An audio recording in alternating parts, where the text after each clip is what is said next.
Amen bana nzambe vidéo ane katanaki nazo continuer le reste ya vidéo etikale na ye komona mwana ya bébé ndenge na sambelaki pona ye après ça esili ko sambela pona mwana wana babiloko bimaki na kati na ye bampese bazali ya molimo ba gilet ya molimo lere mwana na nazali ko sambela pa nembala moko abandi ko sanza biloko azalaki bébé moko ya ba 3 ans ya ba 2 ans ba memaki na ndako nganga mbala moko explique kati na ngai telemisa ye na telemisi na etindinga bondela na bondel pona ye mwana wana abiki directement na ye kolala lisusu wana ezalaki le 6 le 7 na ye kolala balakisi nga susu place mosusu mwana moko mwasi na kanti ezalaki na ba 22 ans ba 23 ans ye pas na ba problème kaka ya nzoto ba malade ya mikosa ya nzoto wana apesi une explication te na sambelaki pona ye wana natunaki na eloko moko te na sambeli kaka pesili na ye kolala lisusu tokobi le 8 na ko mona siko mwana mwasi na lo baza déjà jeune maman lokola peka ngai ba âge na ngai yiwana siko na tuna bongo ipe ba makwanza voilà ba makwanza nzoto mbimba ezo sala ye mikosa na tuni problème nini abendinga na litoi alobi moni ba malade mikosa o naza nango ezwinga ndenge nini ezwinga à travers bolimbisaka makamna oloba ezwinga à travers ba rapport sexuel nga na salaka mubalonga na kutanaki na ye azali na milimo mabe kosangisa tosangisa kinga na nzoto yango nde na zwi maladi oyo tala ba révélation nzamba azali kolakisa biso nyoso wana elakisi nini lere na ye kolamuka na comparer les trois ndoto wana parce que nazaka soki na modi likambo na koposer ba question mbala moko pe esprit bana ko expliquer ngai pona mwana wana ya bébé ya 2 ans 3 ans wana o azalaki na biloko ezalaki mama na ye azali muto afréquentaka bandako na nganga ye pona ende nganga nde mutabikisaka malade ye pona ende nganga nde mutapesaka guérison apesaka solution na ye koyebisa mutu ali ko continue ti kokenda ndaka banganga tika mutabikisaka ba malade nyonso ezali yesu mutabikisa ba malade nyonso ezali nzambe na lola mutabikisa ba malade nyonso tu ezali saint esprit nganga marabu ndoki babikisaka malade moko te azoke yozo kende kune pa ya ngango zo kende pa ya marabu zo kende pa ba framason bazali ko bakisela bino kaka lisusu pasi likola pasi mais yo na miso bo moto ozali ko mona te miso ezali ko kufa parce que ozana molimo santu te na kosenga na bino ba oboke na bandako na banganga botika nzamba azali ko mona bino soki nzamba azali ko révéler makambo aboy pa yanga mutu pamba parce que nzamba azali ko mona ti lelo na 2020 o bato bazo continuer ke na bandako banganga bato bazali ko fréquenter bandako ba marabu bo bima botika bato bazali ko fréquenter bandako ya ba magicien bo kende kuna te bango de lobiko eza kuna te lobiko eza pa Yesu maladi na onyo surtout kende nango pa Yesu makambo na onyo tu kende nango pa Yesu likambo soni pa nzambe ezalaka te n'importe quelle partie ya nzoto ozosa nango pasi pona maladi kende nango pa Yesu Yesu aobikisa yo fungola motema na yo après ça na kokoma sisa mwana mwasa mibale ye na sambeli na esili eza bandoto moko na mona ngo 3 jours elandi mbala moko ya bébé les problèmes kaka pome pe nzoto ya ba poso ba bibo bimi partout après ça ba ko lakisanga 3e mwana mwasi azaki ba âge moko nanga ye wana bengi ga bi malade nanga e o na zyango à travers ba rapport sexuel nga na salaka mutu mususu okuta na yozo kanisa keno ozu mobali mais ezali nango esprit mabe na kati ba na rapport sexuel ezali ko sala naye azali ozali ko ba infection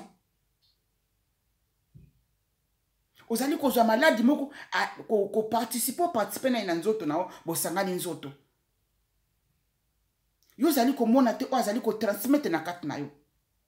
mingi bana basi bazo ba malade belé ezaka ka basi te ezali po opposer basi na mibali bozo ba malade belé à travers ba rapport sexuel okomana maladi moko bo esila kato kinda nango hôpital esila kate ozo yango à travers ya ba rapport sexuel tozali ko sala pona mutu oyo ko sala rapport sexuel pona mutu oyo ko zala keno bozala na mwasi na mobali pona mutu oyo ko bima na ye mais avant tout présenter mutu n'est pas nzambe présenter pas nzambe nzambe tala na zwi mutu est-ce kaza malamu nzambe amona ka mitema na bato tata la kisangai avana s'engager avana tamba na mutu nzambe la kisanga mutu azali mutu penda mutema azali mutu azali na mutema na yo bi azana mutu mutema na yo nzamba oloba na yo nzamba azali koloba ti lelo nzamba kolakisa yo amen bana nzambe mwana mwasa azali ko expliquer nga maladi na zubo ya mikosa ba makwanza ndoto do mia kwanza nzoto mobimba place moko te tikali polele alobi na yango l'air na sala ki rapport na mwana mobali yango na komi makwanza zo sila te ezo sala yemi kosa partout na zwaki peye na bondelaki pona ye ezali message moko bato misato différent bango no to bazaki na problème moko problème nini malade ba makwanza partout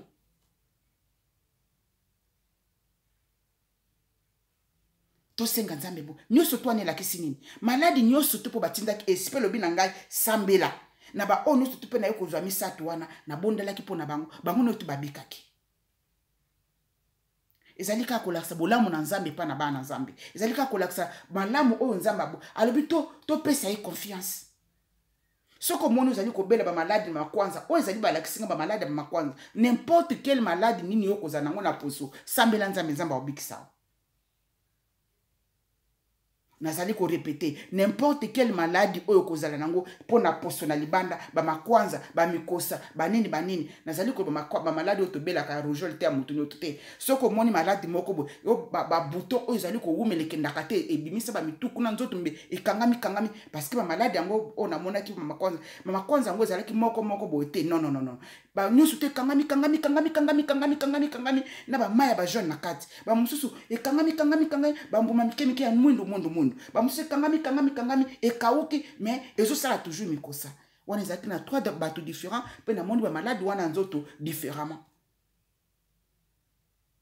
elakisi nini maladi nyoto kozwa yango na kati na poso oyo mingi bazali kozwa maladi wana po bakoti bandako banganga mingi bazwi ba maladi wana po bakende koluka ba magie bazwaki bakendaki na bandako marabu bazopesa mingi msusu pe bazwi ba maladi wana ekokozala yo mwana mobali po sangana kina mwana mwasi moko bo aza na esprit ya mabe kati na ye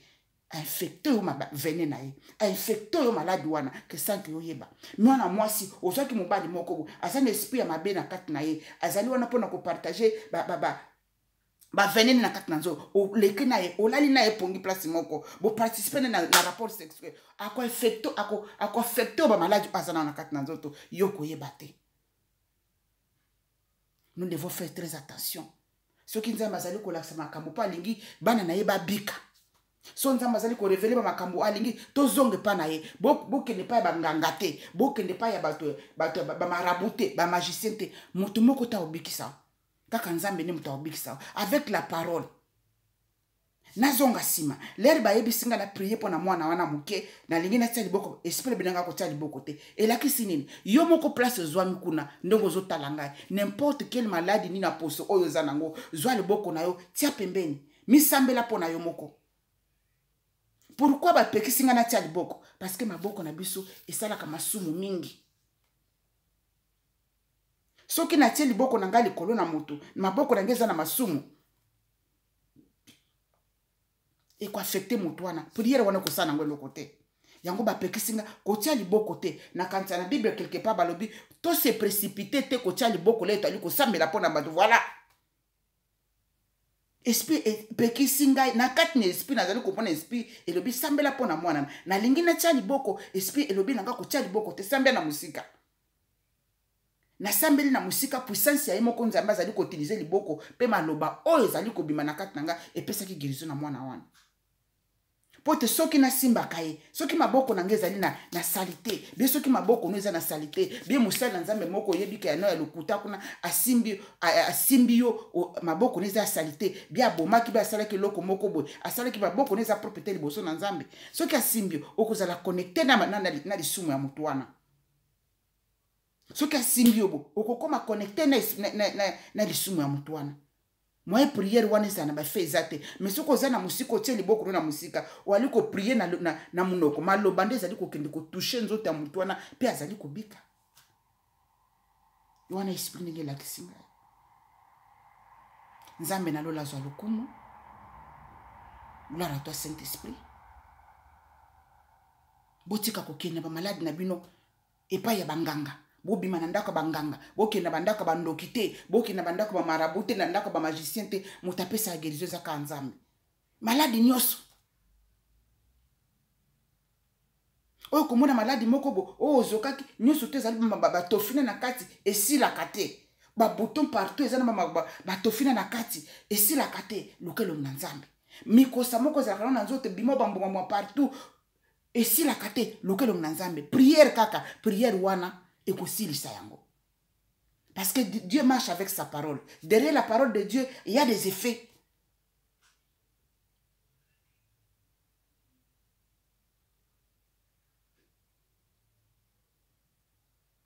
Nakanza na suki apona lelo, nzambe na lola abatela bino, pe abatela ngai. Ozaka bolamu na nzambe, papa zali kolakisa ngai, pote na partager na bana naye, na bino bana naye. Au message on a vu yango les 6, les 7, les 8, 6 mois 2020. O likama maladi ozali koleka na kati na nzoto. Eza ba ndoto moko la nani 1 2 3 premier jour deuxième troisième jour. Et balakisi une explication.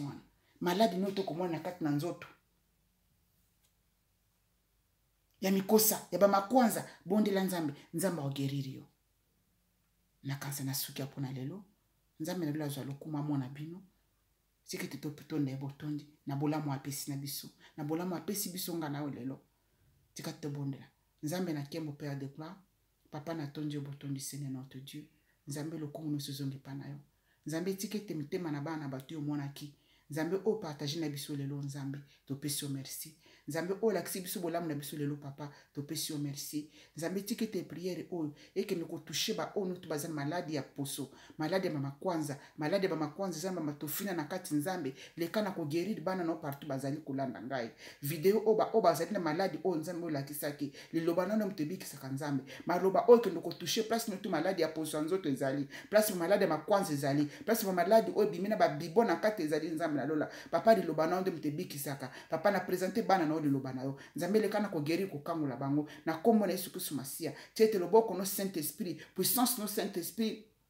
et couvrir banana yo moto no Saint-Esprit e bana ko kendo ko dévorer ba maladi nyoso to ba ya poseza na banzoto na bana bato nzambe lero lo bakalika parce que mwana kanzoto na bato nzambe to la takabila mana libanda mena kati bomba mikuna misu no nde mwana kanzambe oyo la kisinga parce que misu no e monaki pamba te bana na sena mo papa yebiki bazana problème oyo nzambe na sengi mawana liko na bango nzambe lekana ko guérir ko kangola bango na tondo le roi de roi na commission nzambe na nkembo na commission nzamba kila likolo na se nzambe na bilo tata uzwa lokumu papa tikete na sengi maintenant Père éternel des armées tete mira ya sécurité mira ya ba age non nzambe sala sécurité na bana na yo tete bana no ba mona bolamu na yo nzambe bana ba mona bolamu na physique ba mona bolamu na spirituellement papa nzoto tu muto sala ki yango spirituel te muto sala ki yango nzambe na tiki bana no tu maboko na yo ba oba kozokaza kola na vidéo o nzambe papa na nzambe na lola nzambe na Abraham nzambe na Israël nzambe couvre bango na mapapu na yo nzambe couvre bana o na bolingo na yo nzambe couvre bango na présence pe na puissance na yo nzambe bundela bango Seigneur Yesu masio pesa bango guérison Yesu masio kango la bango nzambe place kimia zanki nzambe pesa kimia na belo nzambe na bikamwa na belo nzambe na Israël na belo nzambe na ngai puissance no nzambe e papa e percé place bango bazali ba o noto bakota la vidéo o nzambe na ba problème noto ali koyoka nzoto papa ya maladi ya mikosa ba bibo Père éternel yo nzambe na bikamwa guéri pote ba témoigner comme na nzambe lokumu nyoso tutokozong sango pa na lokumu okeli pa ya mutute papa yo nde muto bongi na lokuma sans joli na commission nzambe tata nzambe mwana nzambe Molimo Santo. Amen, amen, amen, amen. Amen. Bye, bye, bye, bye.